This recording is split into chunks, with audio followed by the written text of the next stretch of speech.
This is the same document that applied styles to earlier. I wonder whether we got all the headings. One way is to go through and scroll and scroll and scroll.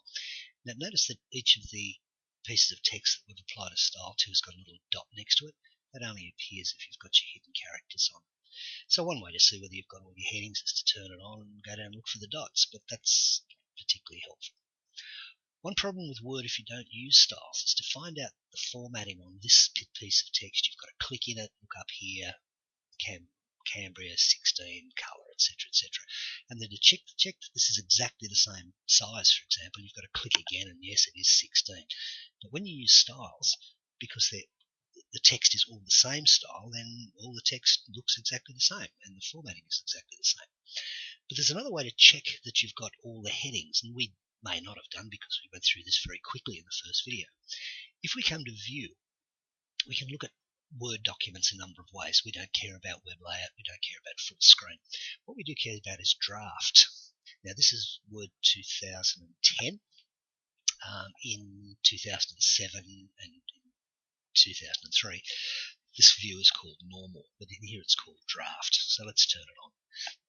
Now if you turn this on your machine, you won't have this bar, and you've got to go and turn it on. It's the one thing that this view has that's good, but it doesn't have this bar on by default. To turn it on, you've got to go File. This again is 2010. It's in a little bit of a different place than 2007. Type style pane into the help and you'll find it. In 2010 it's down here. It's in Options. It's in Advanced. No, it's not. It's in Proofing. And it's in Advanced, and it's down here. See down here it says Style, Area, Pane, Width in Draft and Outline Views. In here I've put the number 2 centimeters, and it's defaulted to 2.1. It's happy, and that will turn this bar on the left hand side on. You can resize the bar, have it as big as you like.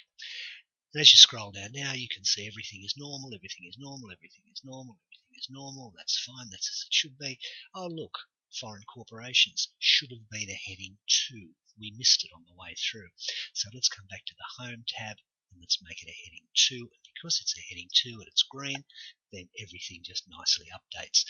Scroll through looking for short lines, and I think we may have got them all. Let's go a little bit further. Much easier doing it in this view than it is in your normal page layout view, because the short lines are just too easy to miss. Still coming. We do any more? Oh look, implementation. There's another one. So it's a little short line labelled normal. Should be a heading 2.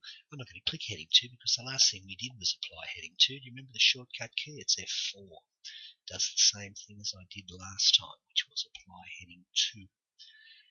And the rest of it's all nice, all good. So we can go Control Home, come to the top. We can get out of this view now. Most people never use draft or outline or normal view because this bar's not turned on, and the view then has absolutely no use. In the next video, I'm going to show you another view that's even better.